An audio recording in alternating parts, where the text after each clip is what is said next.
D K Shivakumar ಅವರು ಮುಖ್ಯಮಂತ್ರಿ ಆಗ್ತಾ ಇದ್ದ ಹಾಗೆಯೇ ಇದೀಗ JDSನಲ್ಲಿ ಒಂದು ರೀತಿಯಲ್ಲಿ ಅಸಹಜವಾದಂತಹ ಪರಿಸ್ಥಿತಿ ಉಂಟಾಗಿದೆ. ಬಹುತೇಕ ಡಿ ಕೆ ಶಿವಕುಮಾರ್ ವಿರುದ್ಧ JDS ರಣಕಹಳೆ ಮೊಳಗಿಸಿದೆ. ಇವತ್ತು ಕುಮಾರಸ್ವಾಮಿ ಅವರು ಮಂಡ್ಯ ಜಿಲ್ಲೆಯಲ್ಲಿ ಮಾತಾಡಿದ್ದನ್ನ ಗಮನಿಸಿದ್ರೆ ಅವರು ನೇರವಾಗಿ ಶಿವಕುಮಾರ್ ವಿರುದ್ಧ ಸಂಘರ್ಷವನ್ನ ಘೋಷಣೆ ಮಾಡಿದ್ದಾರೆ. ಇನ್ನು ಯಾವುದೇ ಕಾರಣಕ್ಕೂ ನಾವು ವಿರಮಿಸಲ್ಲ ಅನ್ನುವ ಸಂದೇಶವನ್ನು ರವಾನೆ ಮಾಡಿದ್ದಾರೆ.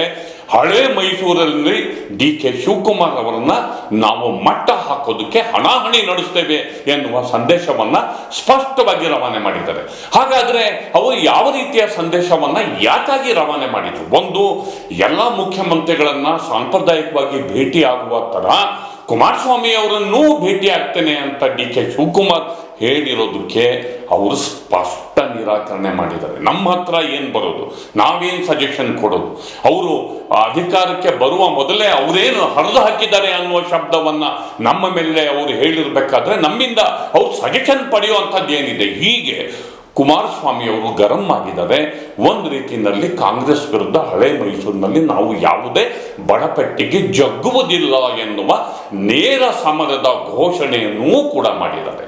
ಈ ಬಗ್ಗೆ ಇಂದಿನ ಮಾತು ಮಂಥನ. ಸ್ನೇಹಿತರೆ, ಕುಮಾರಸ್ವಾಮಿ 2 ಬಾರಿ ಮುಖ್ಯಮಂತ್ರಿಯಾಗಿ ಏನು ಅರ್ಧವ್ರೆ ಅಂತ, 2 ಬಾರಿ ಮುಖ್ಯಮಂತ್ರಿಯಾಗಿ ಅರ್ದಿರೋದು ಏನು ಅಂತ ಅಂದರು. ನಾನು ಸಲಹೆ ಕೊಡೋದೇನೈತೆ ಏನು ಕಿತ್ತ ಇಲ್ವಲ್ಲ, ಅರಿಯ ಕೆಲಸ ಮಾಡಿಲ್ವಲ್ಲ.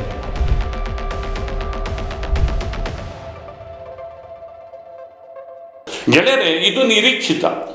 ಡಿ ಕೆ ಶಿವಕುಮಾರ್ ಅವರು ಮುಖ್ಯಮಂತ್ರಿ ಆಗ್ತಿದ್ದಂಗೆನೆ ಹಳೆ ಮೈಸೂರು ಗೌಡರ ಕಾಳಗ ತೀಕ್ಷ್ಣ ಸ್ವರೂಪಕ್ಕೆ ಸ್ಫೋಟಗೊಳ್ಳುತ್ತೆ ಅನ್ನೋದು ಒಂದು ಲೆಕ್ಕಾಚಾರವೂ ಅಷ್ಟೇ ಅಲ್ಲ, ವಾಸ್ತವವೂ ಹೌದು. ಹಳೆ ಮೈಸೂರಿನ ರಾಜಕಾರಣವೇ ಹಾಗೆ. ಇನ್ನು ಕುಮಾರಸ್ವಾಮಿ ಅವರು ಜಾತ್ಯತೀತ ಜನತಾದಳದ ಸೇನಾನಿಗಳು ಇನ್ನು ಡಿ ಕೆ ಶಿವಕುಮಾರ್ ಮುಖ್ಯಮಂತ್ರಿಯಾಗಿ ಅಧಿಕಾರ ಸ್ವೀಕಾರ ಮಾಡೋದನ್ನು ಅವರು ಸಹಿಸ್ಕೊತಾರ? ಇವತ್ತು ಕೂಡ ದೇವೇಗೌಡರ ವಿಚಾರಕ್ಕೆ ಅವರು ಡಿ ಕೆ ಶಿವಕುಮಾರ್ ಅವರನ್ನ ಕಾಂಗ್ರೆಸ್ ಅನ್ನ ಟಾರ್ಗೆಟ್ ಮಾಡಿದ್ರು. ದೇವೇಗೌಡರಿಗೆ ಬಿಜೆಪಿ ಟಿಕೆಟ್ ನಿರಾಕರಿಸಿದೆ. ಇದನ್ನ ಕಾಂಗ್ರೆಸ್ನವರು ನಾವು ದೇವೇಗೌಡರಿಗೆ ರಾಜ್ಯಸಭೆಯ ಸದಸ್ಯರು ಮಾಡಿದ್ವಿ, ಆದರೆ ಬಿಜೆಪಿ ಅವರಿಗೆ ಟಿಕೆಟ್ ನಿರಾಕರಿಸ್ತು ಅಂತ ಟ್ವೀಟ್ ಮಾಡಿದ್ದಕ್ಕೆ ಕೋಪಗೊಂಡ ಕುಮಾರಣ್ಣ, ಇಲ್ಲ, ನಮ್ಮ ಮೈತ್ರಿಯಲ್ಲಿ ಬಿರುಕುಂಟು ಮಾಡೋದಕ್ಕೆ ಕಾಂಗ್ರೆಸ್ ಸಂಚು ರೂಪಿಸ್ತಾ ಇದೆ ಅಂತೇಳಿ ಕಾಂಗ್ರೆಸ್ ಕಡೆಗೆ ತಿರುಗಿಸಿದ್ರು.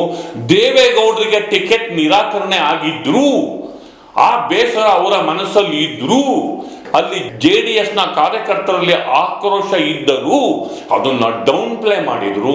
ಬದಲಿಗೆ ಡಿ ಕೆ ಶಿವಕುಮಾರ್ ಅವನ್ನ ಟಾರ್ಗೆಟ್ ಮಾಡಿದ್ರು. ನನ್ನ ವಿರುದ್ಧ ಅದೇನು ಹರಿದಿದ್ದಾರೆ ಹರ್ಕೊಳ್ಳಿ ಅನ್ನುವ ಶಬ್ದವನ್ನ ಬಡಿಸಿದಂಥ ಶಿವಕುಮಾರು ನನ್ನ ಹತ್ರ ಬಂದು ಸಜೆಷನ್ ತಗೊಂಡು ಅದೇನೋ ಸಾಕ್ಷಿ ಗುಡ್ಡೆ ಕಟ್ಟಾಕೋದಂಥದ್ದು ಏನಿದೆ ಅಂತ ತಿರುಗೇಟ್ ಕೊಟ್ರು. ಅಂದರೆ ಪರೋಕ್ಷವಾಗಿ ನಾನು ಶಿವಕುಮಾರ್ ಅವರನ್ನ ಭೇಟಿ ಮಾಡಲ್ಲ, ಅದೊಂದು ಫೋಟೋ ಸೆಷನ್ ಅಂತೇಳಿ ವ್ಯಂಗ್ಯ ಆಡಿದ್ರು. ನೇರವಾಗಿ ಶಿವಕುಮಾರ್ ಅವರನ್ನ ಟಾರ್ಗೆಟ್ ಮಾಡಿದ್ರು. ಈಗ ನೋಡೋಣ ಬನ್ನಿ. ಅವರೇ ತುಮಕೂರಿನಲ್ಲಿ ಭಾಷಣ ಮಾಡಿದ್ರು, ಕುಮಾರಸ್ವಾಮಿ 2 ಬಾರಿ ಮುಖ್ಯಮಂತ್ರಿಯಾಗಿ ಏನು ಕಿತ್ತಾಕಿದ್ದಾರೆ ಅಂತ. ಅದೇನೋ ಪದ ಬಳಸಿದ್ರು, ಏನು ಅರ್ಧವ್ರೆ ಅಂತ. 2 ಬಾರಿ ಮುಖ್ಯಮಂತ್ರಿಯಾಗಿ ಅರ್ದಿರೋದು ಏನು ಅಂತ ಅಂದರು. ಯಾಕೆಂದರೆ ಎಲ್ಲದಕ್ಕೂ ಸಾಕ್ಷಿ ಗುಡ್ಡೆ ಕೇಳ್ತಾರೆ. ಈಗ ಸಾಕ್ಷಿ ಗುಡ್ಡೆ ನಿರ್ಮಾಣ ಮಾಡ್ತಾರಂತೀಗ. ನಾನು ಸಲಹೆ ಕೊಡೋದೇನೈತೆ ಏನು ಕಿತ್ತ ಇಲ್ವಲ್ಲ, ಅರಿಯ ಕೆಲಸ ಮಾಡಿಲ್ವಲ್ಲ. ನನ್ನ ಹತ್ರ ಬಂದು ಸಲಹೆ ಏನು ತಗೋತಾರೆ? ಫೋಟೋ ಬೇಕು, ಫೋಟೋ ಪತ್ರಿಕೆಯಲ್ಲಿ ಬರಬೇಕು, ನಾನು ನೋಡಿ ಯಾವ ಥರ ಹೋಗಿದ್ದೇನೆ ಅಂತ ಹೇಳ್ಕೋಬೇಕು. ಒಂದು ಗಾದೆ ಮಾತಿದೆ, ಹಿರಿಕರು ನಮ್ಮ ಪೂರ್ವಿಕರು ಒಂದು ಗಾದೆ ಮಾತಿಟ್ಟಿದ್ದಾರೆ, ಅತಿ ವಿನಯಂ ಧೂರ್ತ ಲಕ್ಷಣಂ ಅಂತ. ಈಗ ನಾವು ಕುಮಾರಸ್ವಾಮಿ ಅವರ ಒಂದು ಪ್ರತಿಕ್ರಿಯೆ ನೋಡಿದ್ವಿ. ಇದರ ಜೊತೆಗೆ ವಿಧಾನ ಪರಿಷತ್ ಚುನಾವಣೆಯಲ್ಲಿ ಅವರು 3ನೇ ಅಭ್ಯರ್ಥಿಯನ್ನ, ಕಾಂಗ್ರೆಸ್ನವರು 5ನೇ ಅಭ್ಯರ್ಥಿಯನ್ನ ಕಣಕ್ಕಿಳಿಸೋದು ಕೂಡ ಸಂಘರ್ಷಕ್ಕೆ ಕಾರಣ ಆಗಿದೆ.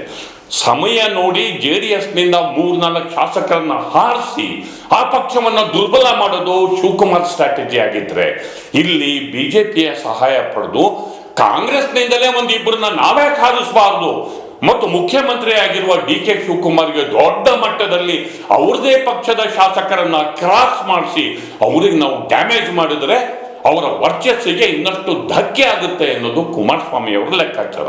ಈ ಲೆಕ್ಕಾಚಾರದ ಮಧ್ಯೆಯೂ ಕೂಡ ನೋಡೋಣ, ನಾವು ಪ್ರಯತ್ನ ಪಡ್ತೀವಿ. ನಮ್ಮ ಒಗ್ಗಟ್ಟನ್ನ, ನಮ್ಮ ಶಾಸಕರ ಒಗ್ಗಟ್ಟನ್ನ ನಾವು ಇಟ್ಕೊಳ್ಳೇಬೇಕಲ್ವಾ? ಅದಕ್ಕೋಸ್ಕರನೇ ನಾವು ಕ್ಯಾಂಡಿಡೇಟ್ ಫೀಲ್ಡ್ ಮಾಡಿದ್ದೀವಿ ಅಂತಾರೆ ಕುಮಾರಸ್ವಾಮಿ. ನೋಡೋಣ ಬನ್ನಿ. ಹಲವಾರು ರೀತಿಯಲ್ಲಿ ಈಗಿನ ರಾಜ್ಯದ ರಾಜಕಾರಣದ ಬೆಳವಣಿಗೆ ಏನಿದೆ ಅದರ ಹಿನ್ನೆಲೆಯಲ್ಲಿ ಹಲವಾರು ರೀತಿಯ ಗೊಂದಲಗಳೇನಿದೆ ಅದು ಯಾವ ಕಡೆ ಬೇಕಾದರೂ ಆ ತಕ್ಕಡಿ ಇವತ್ತು ಬಲ ಬರ್ತಕ್ಕಂಥ ವಾತಾವರಣ ಇದೆ. ನೋಡೋಣಂತೆ. ಸಂಪರ್ಕ ಮಾಡಿದ್ದಾರೆ ನಾನು ಕಾಂಗ್ರೆಸ್ನ ಯಾರನ್ನೂ ಸಂಪರ್ಕ ಮಾಡಿಲ್ಲ. ಇದೆಲ್ಲ ಮಾಧ್ಯಮದಲ್ಲಿ ಬರ್ತಾ ಇರ್ತಕ್ಕಂಥ ಸುದ್ದಿಗಳು. ನಾನು ಯಾವುದೇ ಕಾಂಗ್ರೆಸ್ ನಾಯಕರನ್ನ ಭೇಟಿ ಮಾಡ್ತಕ್ಕಂಥದ್ದಕ್ಕೆ ಹೋಗಿಲ್ಲ. ಒಂದು ಇಂಟ್ರೆಸ್ಟಿಂಗ್ ಬೈಟ್ ಅಂದರೆ ಈಗ ಈ ಕಾದಾಟ ಶುರುವಾಗಿದೆ. ಈಗ ಶಿವಕುಮಾರ್ ಮತ್ತು ಕುಮಾರಸ್ವಾಮಿ ಅವರ ನಡುವಿನ ಕಾದಾಟ ಶುರುವಾಗಿದೆ. ಮುಂದಿನ ದಿನಗಳಲ್ಲಿ ಹಳೆ ಮೈಸೂರಲ್ಲಿ ಇದು ಯಾವ ಸ್ವರೂಪ ಪಡೆಯುತ್ತೋ ಹೇಳೋದಕ್ಕಾಗೋದಿಲ್ಲ. ಇನ್ನು ದೇವೇಗೌಡರು ಬೇರೆ ರಾಜ್ಯಸಭೆಯಿಂದ ಅವರಿಗೆ ಟಿಕೆಟನ್ನು ನಿರಾಕರಿಸಲಾಗಿದೆ, ಅವರು ಬೇರೆ ವಿರಾಮವಾಗಿದ್ದಾರೆ. ಇನ್ನು ಬಿಡ್ದಿ ವಿಚಾರಕ್ಕೇನಾದರೂ ಶಿವಕುಮಾರ್ ಕೈ ಹಾಕಿದ್ರು ಹಳೆ ಮೈಸೂರು ರಣರಂಗ ಆಗ್ಬಿಡುತ್ತೆ. ಖಂಡಿತ ನೆನಪಿಡಿ, ನಾನು ಇವತ್ತು ಹೇಳ್ತಿದ್ದೀನಿ, ರಣರಂಗ ಆಗೋದ್ರಲ್ಲಿ ಆಶ್ಚರ್ಯವೇ ಇರಲ್ಲ. ಮುಂದಿನ ದಿನಗಳು ಇನ್ನಷ್ಟು ಕದನ ಕೌತುಕದಿಂದ ಕೂಡಿರ್ತವೆ ಅನ್ನೋ ಮಾತನ್ನು ಹೇಳ್ತಾ ನನ್ನ ಮಾತನ್ನು ಮುಗಿಸ್ತಿದ್ದೇನೆ. ದಯವಿಟ್ಟು ದಿ ಪೋಸ್ಟ್ ನೋಡಿ, ಲೈಕ್ ಮಾಡಿ, ಶೇರ್ ಮಾಡಿ, ಸಬ್ಸ್ಕ್ರೈಬ್ ಮಾಡೋದಕ್ಕೆ ಮರಿಬೇಡಿ ಗೆಳೆಯರೆ. ನಮಸ್ಕಾರ.